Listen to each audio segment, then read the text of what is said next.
Welcome to channel 3. ఈరోజు మన chit-chat with leader కార్యక్రమంలో లింగపాలెం మండలం అనపనేనివారిగూడెం గ్రామ సర్పంచ్ డి రవీంద్రబాబు గారు మనతో ఉన్నారు.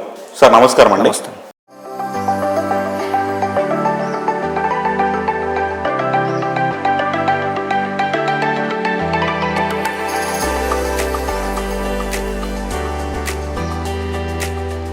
చాలా చిన్న వయసులో మీరు రాజకీయాలకు వచ్చారు.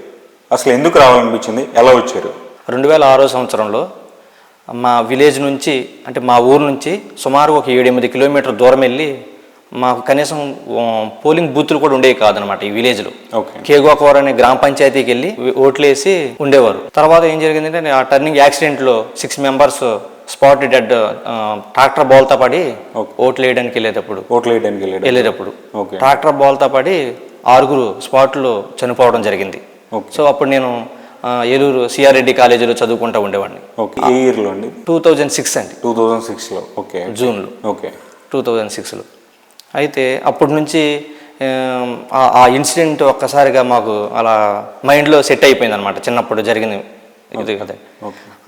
దాన్ని దృష్టిలో పెట్టుకుని మనం అంత దూరం ఎందుకు వెళ్ళి ఓట్లు వేయాలి, మనకి మా ఊర్లోనే బూతులు కావాలనే కాన్సెప్ట్ మీద అధికారులకి రాతపూర్వకంగా లెటర్లు రాయడం జరిగింది. సో దాన్ని బట్టి వాళ్ళు వచ్చి విలేజ్ని చూసి పోలింగ్ బూతులు ఇక్కడ ఇవ్వడం జరిగిందండి. తర్వాత ఈ మారుమూల ప్రాంతం ప్యూర్లీ ఎస్సీ పాపులేషన్ విలేజ్ అనమాట ఇది. అయితే దీనికి సరిగ్గా ఎవరో కూడా పట్టించుకోకపోవటం ఇవన్నీ నేను విజయవాడలో చదువుకుంటా ఒకసారి స్టడీ చేయడం జరిగింది. సో ఈ ప్రభుత్వం వచ్చిన తర్వాత స్థానిక ఎమ్మెల్యే ఉన్నమట్ల ఎలీజా గారి వారి సూచనలతో వాళ్ళ సలహా మేరకు ఈ కొత్త గ్రామ పంచాయతీ ఏర్పాటు చేయడం జరిగింది. మొదటగా ఈ ప్రభుత్వానికి మేము చాలా, మా గ్రామం తరపున చాలా ధన్యవాదాలు తెలియజేస్తున్నాం. ఎందుకంటే ఎన్నో సంవత్సరాల నుంచి ఎవరో చేయలేని పనులు ఈ గవర్నమెంట్ వచ్చిన తర్వాత మా గ్రామ పంచాయతీ రావడం అనేది నిజంగా చాలా అదృష్టంగా మేము భావిస్తున్నాము. దీంట్లో భాగంగా మేము ఈ గ్రామ పంచాయతీలో 4 పోటీ చేయడం జరిగింది. మాది కొత్త గ్రామ పంచాయతీ. 4 పోటీ చేయడం జరిగింది. 4లో ప్రజలందరూ కూడా నన్ను 124 ఓట్ల మెజార్టీతో నన్ను గెలిపించడం జరిగింది. ఓకే సార్, చెప్పండి. మీరు సర్పంచ్గా గెలుపొంది ఈ గ్రామంలో మీ ద్వారా ఎటువంటి అభివృద్ధి కార్యక్రమాలు చేపట్టారు? ఇదివరకు సర్పంచ్ అనే వ్యక్తి సుమారు 10 కిలోమీటర్ల దూరంలో ఉండేవాడు. సో దాన్ని బట్టి ఇక్కడ గ్రామ ప్రజలు ఎవరు కూడా సమస్యలు చెప్పుకునే పరిస్థితి ఉండేది కాదు. ఓకే. ఇప్పుడు ఈ రోజున సర్పంచ్గా నేను ప్రజలకు అందుబాటులో మా సొంత ఊర్లో ఉంటున్నాను కాబట్టి ప్రజలకు ఏ సమస్య వచ్చినా సరే అప్పటికప్పుడు ఆ సమస్యను పరిష్కారం చేయడంలో మనం చాలా వరకు కృషి చేస్తున్నాం అనమాట. ఇప్పుడు మనం వచ్చిన తర్వాత గతంలో అయితే జనభూమి కమిటీల ద్వారాగా పెన్షన్ రావాలన్నా, ఏ సంక్షేమ పథకాలు రావాలన్నా కానీ వాళ్ళ వాళ్ళ దగ్గరికి వెళ్ళి రికమెండేషన్ చేయించుకుంటే కానీ ఆ సంక్షేమ పథకాలు వచ్చాయి. సో ఇక్కడికి వచ్చిన తర్వాత వాలంటీర్ వ్యవస్థ ద్వారాగా అందరికీ ప్రతి ఇంటికి వెళ్ళి వాలంటీర్లే అర్హత ఉంటే చాలు ప్రతి ఒక్కరికి కూడా పార్టీలతో సంబంధం లేకుండా ఈ సంక్షేమ పథకాలన్నీ కూడా అందించడం జరుగుతుంది. సో అది సంక్షేమం విషయానికి వస్తే, తర్వాత అభివృద్ధి విషయానికి వచ్చేప్పటికి మాకు సచివాలయం, కొత్తగా సచివాలయం ఒకటి, తర్వాత వచ్చి రైతు భరోసా కేంద్రం రైతులందరికీ అందుబాటులో ఉండడం కోసం, తర్వాత హాస్పిటల్ మేము 10 కిలోమీటర్ల దూరం వెళ్ళవలసి ఉండేది. సో మా గ్రామంలోనే హాస్పిటల్ కూడా నిర్మించడం జరిగింది. ఈ మూడింటితో పాటు మా హ్యాబిటేషన్ విలేజ్, మా పక్క గ్రామం అయినటువంటి గణపవారిగూడెం అనే విలేజ్లో జగనన్న లేఅవుట్లో అభివృద్ధి కార్యక్రమాలు కానీ, నెక్స్ట్ ఒక కమ్యూనిటీ బిల్డింగ్ కూడా, ఇవన్నీ కూడా మేము ఓపెన్ చేయడం జరిగింది. నేను సర్పంచ్గా ఉన్న టైంలో ఈ బిల్డింగ్స్ అన్నీ కూడా ఈ గవర్నమెంట్లో జగన్మోహన్ రెడ్డి గారి దయ వలన మా గ్రామానికి రావడం, శాంక్షన్ అవ్వడం, ఈ విధంగా నిర్మించడం జరిగింది. ఇది విలేజ్ హెల్త్ క్లినిక్ అనమాట.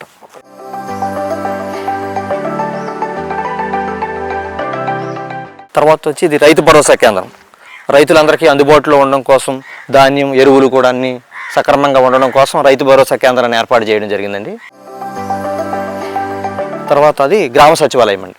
గ్రామ సచివాలయం దీంట్లో మన ప్రజలందరికీ కూడా ఎటువంటి సమస్య ఉన్నా ఈ గ్రామ సచివాలయంలో దాదాపుగా అన్ని డిపార్ట్మెంట్ వాళ్ళు ఇక్కడే ఉంటారు కాబట్టి సమస్యలను ఇక్కడ పరిష్కారం కోసం ఇక్కడ. రవీంద్ర గారు, ఈ గ్రామానికి ఎక్కువగా నీటి సమస్య ఉందని చెప్పేసి మేము విన్నాం. ఈ ప్రాబ్లమ్ని మీరు ఎలా సాల్వ్ చేశారు? మీరు చెప్పింది అయితే వాస్తవేనండి. మాకు సుమారుగా 6 కిలోమీటర్ల నుంచి పంట పొలాల నుంచి మాకు మంచినీళ్ళు రావడం జరుగుతుంది. మా విలేజ్లో ఎన్ని బోర్లు వేసినా సరే వాటర్ పడడం లేదనమాట. ఎందుకంటే అది మాది డ్రై ఏరియా కాబట్టి. ఇట్లాంటి పరిస్థితుల్లో ఒక 25 సంవత్సరాలు అయిందనమాట పైప్ లైన్ అంతా కూడా వేసి.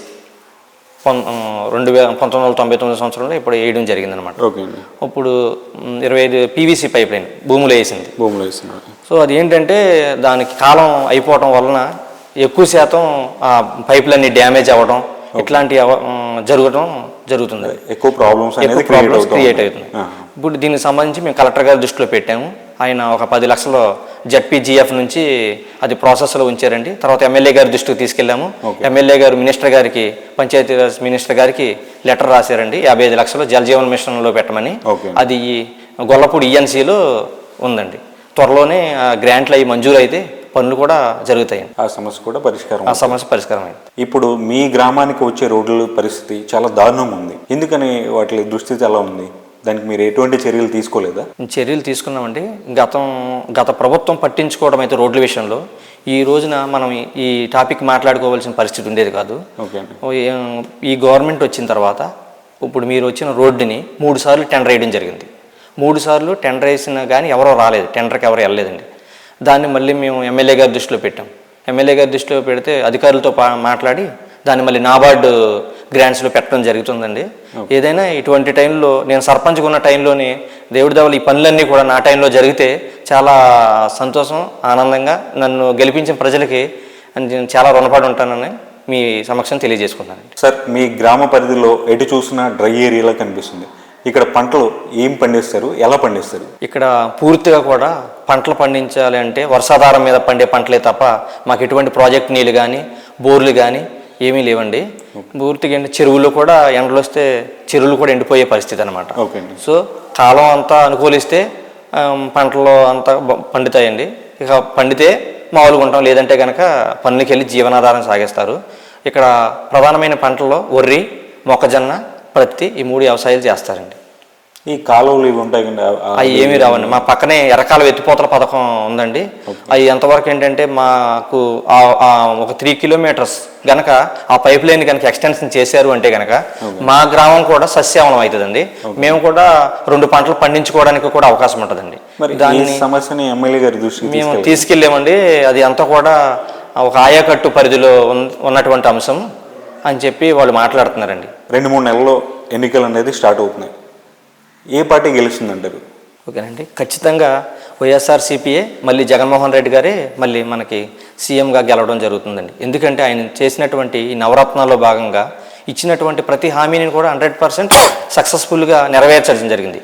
గత ప్రభుత్వంలో చంద్రబాబు నాయుడు గారు దాదాపుగా చాలా హామీలు ఇచ్చారు, కానీ ఏది కూడా పూర్తిగా అమలు చేసిన దాఖలాలు ఎక్కడ కనిపించలేదు.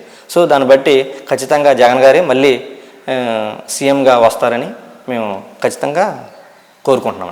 బయట టాక్ వినిపిస్తుంది, ఈ నెక్స్ట్ సీఎంగా రాడు, ప్రజలు అంతా వ్యతిరేకత ఉన్నారు, సంక్షేమ పథకాలకి ఎక్కువ ప్రయారిటీ ఇచ్చాడు, అభివృద్ధి ఏం జరగలేదు అని చెప్పేసి బయట వినిపిస్తూ ఉంది. దీనిపై మీ అభిప్రాయం ఏంటి? గత 10 సంవత్సరాలు చంద్రబాబు నాయుడు గారే కదండి అధికారంలో ఉంది. అప్పుడు ఈ పథకాలన్నీ కూడా చేయాలి అన్న ఆలోచన ఎందుకు రాలేదంటారు? అంటే అంతవరకు ప్రతి దాంట్లో స్కామ్స్ అన్నీ చేసి ఈ రోజున జగన్మోహన్ రెడ్డి గారి పరిపాలన చూసి ఓర్వలేక ఇటువంటి విమర్శలు చేస్తూ ఉంటారు. వాళ్ళు ఎంతమంది కలిసి వచ్చినా సరే ఖచ్చితంగా జగన్మోహన్ రెడ్డి గారే మళ్ళీ సీఎంగా గెలవబోతున్నారు. ఇప్పుడు జనసేనతో పొత్తు పెట్టుకున్నారు కదా, బీజేపీ కూడా కలుస్తుందనే వాదనలు వినిపిస్తూ ఉన్నాయి. ఈ 3 పార్టీలు కలిస్తే ఏమన్నా ఎఫెక్ట్ పడుతుందంటారా? ఎఫెక్ట్ ఏమి ఉండదండి. జనాలు అయితే పక్కాగా చక్కగా క్లారిటీగా ఉన్నారు అనమాట. ఎందుకంటే ఆయన చేసినటువంటి అభివృద్ధి పనులు కానివ్వండి, సంక్షేమ పథకాలు కానివ్వండి, అన్నీ కూడా జనాలకు అందరికి అందాయి కాబట్టి ఎవరున్న నాయకులు అంటే తర్జన భర్జన పడుతున్నారు, కానీ ప్రజలు చాలా క్లారిటీగా ఉన్నారు. అది ఓటు రూపంలో దాన్ని నెరవేర్చుకుంటారు. సార్ చెప్పండి, మీ ఎమ్మెల్యే గారి మీద బాగా విమర్శలు వినిపిస్తున్నాయి, దీనిపై మీరు ఎలా స్పందిస్తారు? ఇదివరకు అంటే ఎమ్మెల్యేని కలవాలి అంటే ఎంతోమంది మధ్యవర్తుల ద్వారా వెళ్ళవలసి వచ్చి ఉండేది. కానీ ఈ ప్రభుత్వంలో మా ఎమ్మెల్యే గారి దగ్గరికి వెళ్ళాలి అంటే కనుక ఆయన నిత్యం ప్రజల్లోనే ఉంటారు, ఎటువంటి రికమెండేషన్స్ ఏమి ఉండవండి. సో ఎందుకు విమర్శలు వస్తున్నాయంటే అంటే ఒక పెద్దవారికి ఎప్పుడు కూడా పాలేరుతనం అంటారు. పల్లెటూరులో పాలేరుతనం అనే ఉద్యోగం చేస్తే వాళ్ళు ఎక్కడ కూర్చోమంటే అక్కడ కూర్చుని, ఎక్కడ నుంచోమంటే అక్కడ నుంచుని అటువంటి కార్యక్రమాలు చేస్తే వాళ్ళ దృష్టి ఎమ్మెల్యే గారు మంచోళ్ళే. కానీ ప్రజల సమస్యలు ఏమేమి ఉన్నాయి ఏంటి అని వారికి నేరుగా వాళ్ళ సమస్యలను పరిష్కరించడంలో మా ఎమ్మెల్యే గారు చాలా 100% అది ఎక్సలెంట్గా చేస్తున్నారు. దాన్ని తట్టుకోలేకే లేనిపోని విమర్శలన్నీ చేయడం జరుగుతుందండి. మీరు ఫస్ట్ సర్పంచ్గా మీ గ్రామానికి, మీ ప్రజలకు ఏం చెప్తారు? నా మీద నమ్మకం ఉంచి నన్ను గెలిపించిన మా గ్రామ ప్రజలందరికీ కూడా నా టైంలోనే ఇవన్నీ కూడా ఎటువంటి అభివృద్ధి పనులు అయితే ఉన్నాయో, రోడ్లు, త్రాగునీరు, సాగునీరు సంబంధించిన ఎటువంటి సమస్యలు అయినా సరే నా టైంలోనే అవి సీఎం జగన్మోహన్ రెడ్డి గారి దయ వలన మాకు ఎట్టి పరిస్థితులు ఇవన్నీ కూడా 100% సక్సెస్ఫుల్గా చేస్తామని మా ప్రజల తరపున మేము కోరుకుంటున్నాం. ఓకే సార్, మీరు ఇలాంటి మరిన్ని ఉన్నత పదవులు అధిరోహించాలని మా ఛానల్ 3 తరపున మనస్ఫూర్తిగా కోరుకుంటూ ధన్యవాదాలు. మా మారుమూల ప్రాంతానికి ఛానల్ 3 తరపున మీరు వచ్చి మా గ్రామం అంతా కూడా చూసి మా సమస్యలన్నీ కూడా మీరు అడిగి తెలుసుకున్నందుకు మీకు ప్రత్యేక ధన్యవాదాలు తెలియజేసుకుంటున్నాం.